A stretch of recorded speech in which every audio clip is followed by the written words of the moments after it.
This is CAASie. It's an online platform allowing you to launch digital out-of-home campaigns with just a few clicks.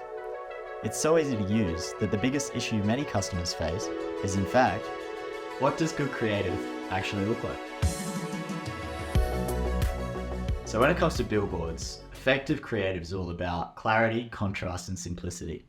But it's also just as important to understand what makes an ad miss the mark. Now, let's take this design, for example. It's trying to do too much. With billboards, people only have a few seconds to absorb the message, so you really need to keep it simple.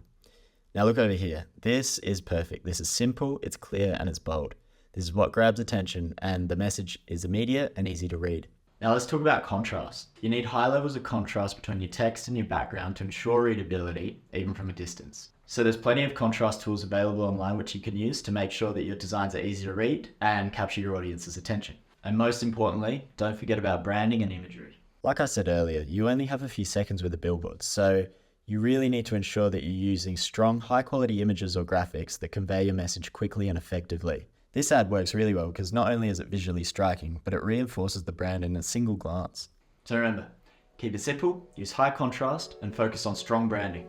That's the key to effective creative in digital out-of-home campaigns. As a designer, I love creating outdoor ads, and CAASie makes it all the more easier. So if you want to take your outdoor campaigns to the next level, visit CAASie.co and get started.